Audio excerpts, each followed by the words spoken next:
Tape www.suividecolosénégal.com. À École au Sénégal, c'est facile, tu n'as qu'à te connecter. Tape École au Sénégal, les leçons sont beaucoup plus détaillées. Bonjour chers élèves, aujourd'hui on va commencer la quatrième partie du programme de terminale L2 en SVT qui porte sur la reproduction. Okay. Donc dans cette partie reproduction, la première leçon porte sur la gamétogenèse que l'on va voir aujourd'hui. Dans cette leçon, nous allons voir la notion de gamète. On va parler du gamète mâle, gamète femelle. En grandeur, nous verrons la spermatogenèse. Donc, puisque la spermatogenèse se déroule dans les testicules, on verra d'abord la structure du testicule avant de voir les stades de la spermatogenèse. En grand 3, nous allons voir l'ovogenèse, qui est le processus de la formation de l'ovule. Et on verra d'abord la structure de l'ovaire, puisque l'ovogenèse se déroule dans l'ovule, dans l'ovaire. Et la dernière partie de la leçon, on verra les stades de l'ovogenèse. Okay? Donc, dans cette leçon gamétogenèse, comme je l'ai dit tout à l'heure, nous allons commencer par parler de la notion de gamète.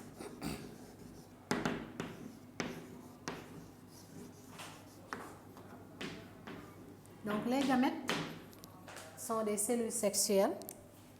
Okay.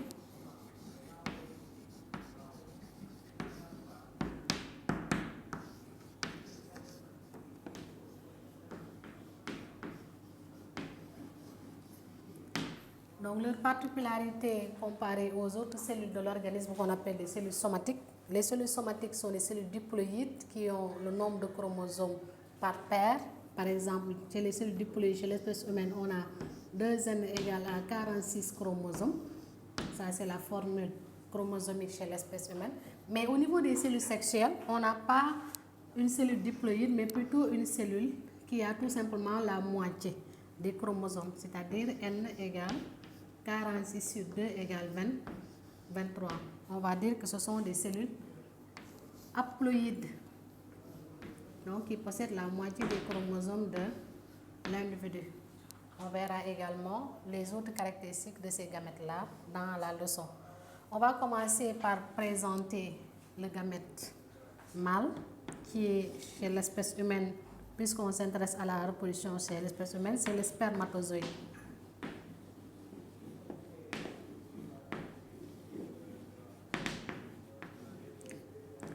Donc, le spermatozoïde que j'ai dessiné ici, si on regarde sa structure, on va dire qu'il y a 3 parties.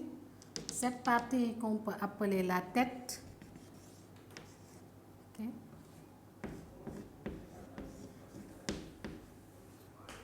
Cette partie que l'on appelle la pièce intermédiaire.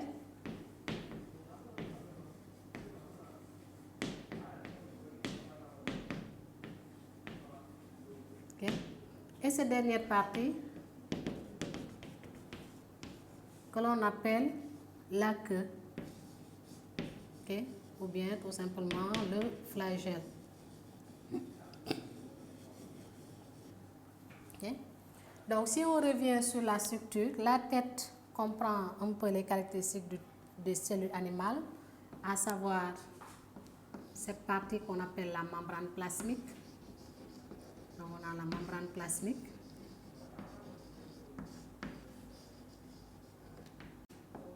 Nous avons aussi un noyau. Donc, un gros noyau central. Donc, ce noyau, donc on a dit que c'est un noyau qui est haploïde, donc qui est à N chromosomes. Maintenant, également dans cette partie de la tête, nous avons l'acrosome. L'acrosome qui intervient lors de la fécondation parce que c'est l'acrosome qui va permettre de digérer localement la zone pellucide de l'ovocyte 2 chez la femme. Okay? Maintenant, au niveau de la pièce intermédiaire, nous avons des mitochondries.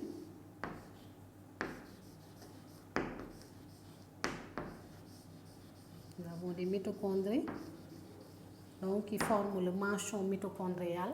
Nous avons également des centrioles. Comme vous avez vu en classe de première, les centrioles se trouvent à la base des cils et des flagelles. Donc ici, La dernière partie là que nous avons, on l'appelle, c'est un flagelle qui est là, qui est constitué de microtubules, ok? Et cette queue au flagelle va jouer un rôle important parce qu'il va permettre à notre cellule sexuelle de se déplacer dans les voies génitales de la femme et même dans les voies génitales de l'homme, qui est une condition indispensable à la fécondation. Okay? Donc, en gros, c'est ça un peu ce qu'on peut dire du spermatozoïde. Là, c'est la structure du spermatozoïde avec les différents constituants.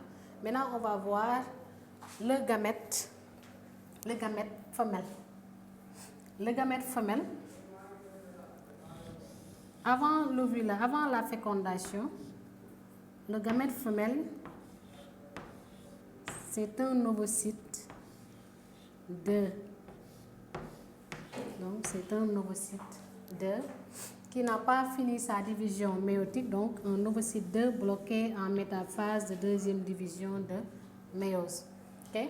Donc ce qui fait que si on regarde au milieu de la cellule, on voit une cellule en division, donc le fuseau de division, les chromosomes métacentriques au centre de la cellule, bien visible. Donc le fuseau de division est également bien visible parce qu'on a une cellule en métaphase de méiose 2, qu'on appelle métaphase 2.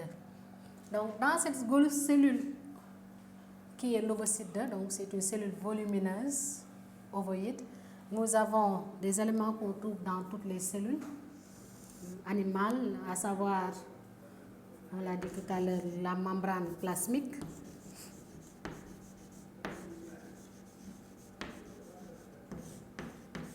Donc nous avons la membrane plasmique. On a le cytoplasme.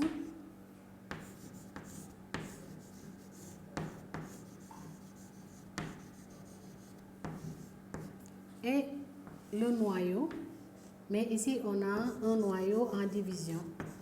Donc noyau en division et donc bloqué en métaphase 2, donc les chromosomes sont au centre de la cellule, sont bien visibles, donc les caractéristiques de la métaphase.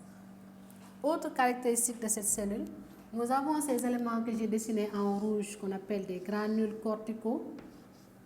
On trouve donc des granules corticaux.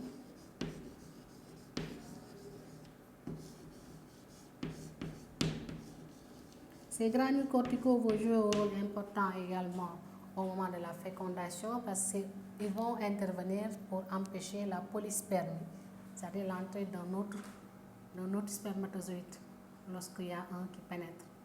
On a cet espace qu'on appelle l'espace périovocytaire.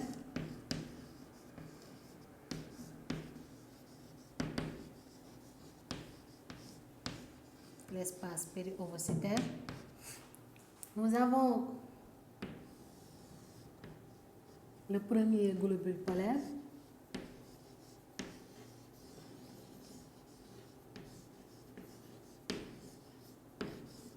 Donc le premier globule polaire, on donnera sa provenance tout à l'heure. Donc lorsque la cellule se divise, on n'aura pas de cellules de même taille. Donc lorsque la cellule finit sa première division de méiose, qu'on appelle la division réductionnelle, on aura l'expression du premier globule polaire. Okay? Après, nous avons cet élément qui est dessiné en vert, on appelle la zone pellucide.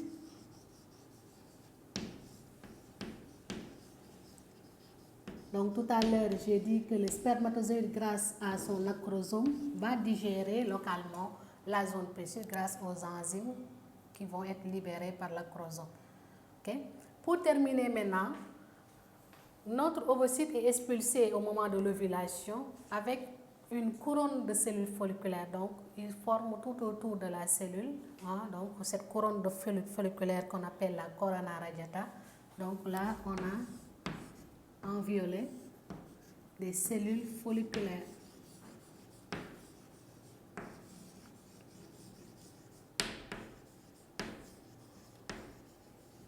Okay? Donc, lorsque l'ovocyte est expulsé au moment de l'ovulation, elle est expulsée avec cette colonne de cellules folliculaires.